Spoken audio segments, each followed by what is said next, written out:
नमस्कार दोस्तों, आज एक आपके सामने ट्रेडमार्क का फिर से टॉपिक है जिसमें क्या होता है, अगर कोई ट्रेडमार्क ऑनर है उसके साथ कोई मिस हैपनिंग हो जाती है और उसके जो लीगल वारिस हैं यानी सर्वाइविंग मेंबर हैं जो उसके बाद उसकी फैमिली में सर्वाइव कर रहे हैं, उनके पास लीगल रेमेडीज क्या क्या अवेलेबल है।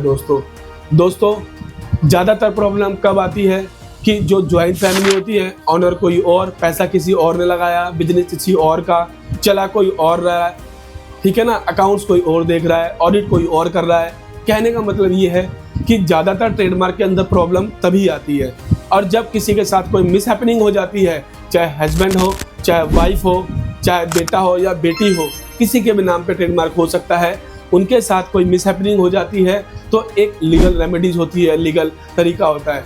दोस्तों, अगर जिसके साथ मिस हैपनिंग हुई है उन्होंने अपने फैमिली के जो मेंबर हैं, चाहे वो बेटा हो सकता है, उनकी बेटी हो सकती है, वाइफ हो सकते हैं, ठीक है ना, मदर हो सकती है, उनके फादर हो सकते हैं या कोई थर्ड पर्सन हो सकता है, अगर कोई विल बनाई है, जी हाँ दोस्तों ध्यान रखना इस वर्ड का, अगर कोई विल बनी हुई है तो प्रोसेस थोड़ा सा इजी हो जाता है। क्या विल कोर्ट में चैलेंज नहीं हो सकती? जी बिल्कुल हो सकती है,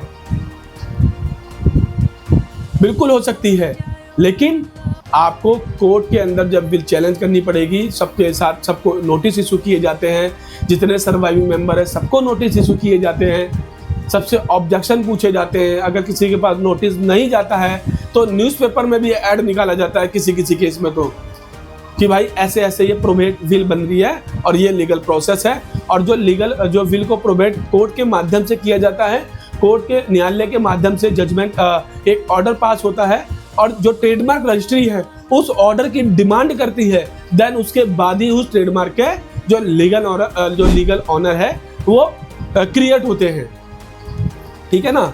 लेकिन थोड़ा सा इजी प्रोसेस होता है। गाड़ी कहाँ फंसती है, प्रॉब्लम कहाँ आती है? जब विल ही ना बनी हो और ज्वाइंट फैमिली का ट्रेडमार्क हो। जैसे मैंने अभी एग्जांपल में बताया, ऑनर कोई और है, चला कोई और रहा है, बिजनेस किसी और का है, जो प्रिंसिपल ऑफ प्लेस है वो किसी और का है, पैसा किसी और ने लगाया है, प्रॉफिट कोई और ले रहा है, परसेंटेज बांट रखी है सबने। फिर बाद में डिस्प्यूट होता है सबके बीच में कि ये मेरा बिजनेस है, ये मेरा बिजनेस है, ये मेरा ट्रेडमार्क है, ये मेरा ट्रेडमार्क है। फिर आदमी सोचता है कि मैं क्या करूं, मेरे पास क्या लीगल ऑप्शन है, क्या लीगल रेमेडीज है।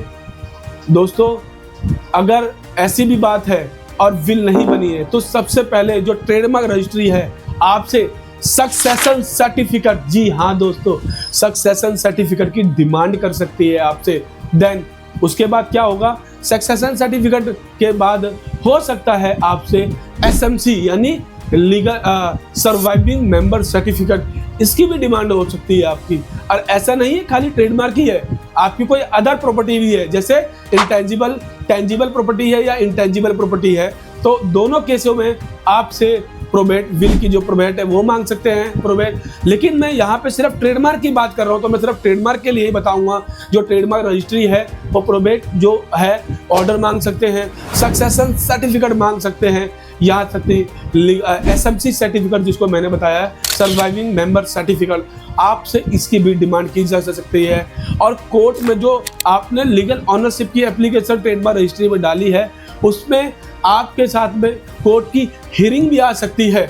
अगर कोर्ट जो आपने डॉक्यूमेंट फाइल की है उसमें कुछ कमी रह जाती है या कोर्ट को वो जो रिप्लाई आपने फाइल की है, जो डॉक्यूमेंट फाइल किए हैं, कोर्ट उनको कंसिडर नहीं करता, वो सोचता है एज पर लॉ तो ये डॉक्यूमेंट है ही नहीं, जो लीगल सेक्शन है ट्रेडमार्क के वो तो फॉलो ही नहीं किए।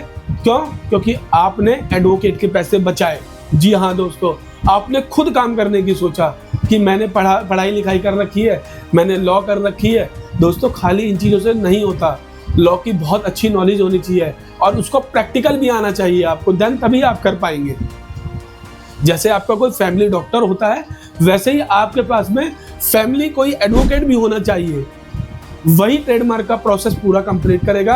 अगर आपके पास कोई नहीं है ट्रेडमार्क अटॉर्नी, कोई ट्रेडमार्क कंसल्टेंट नहीं है, कोई ट्रेडमार्क एडवोकेट नहीं है, तो ये नंबर ब्लिंक कर रहा है, इस नंबर पे आप हमारी टीम के माध्यम से एटलीस्ट पूछ सकते हैं कि क्या प्रोसेस है क्या लीगल रेमेडीज कैसे मिलेगी, क्या लीगल प्रोसेस है, सिर्फ आपको अपने ट्रेडमार्क एप्लीकेशन नंबर डाल के इस नंबर व्हाट्सएप पे भेजना है। हमारी टीम 24 से 48 घंटे के अंदर बेटर से बेटर सॉल्यूशन आपको प्रोवाइड करेगी दोस्तों।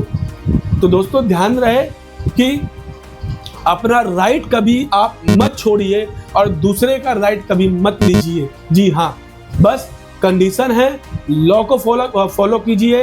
और अगर आपके साथ में कोई भी प्रॉब्लम क्रिएट होती है, ज़्यादा लोग फैमिली में डिस्प्यूट क्रिएट होते हैं, यहाँ तक कि लड़ाई झगड़े की नौबत आ जाती है या फिर गाली गलौज की आ जाती है, तो आप तुरंत जो मूव करेंगे, तुरंत अप्रोच करेंगे, मूव करेंगे अपने एरिया के जो पुलिस थाना है, जो आपकी जुरिडिक्शन लगती है वहाँ का पुलिस थाना, वहाँ जा सकते हैं आप।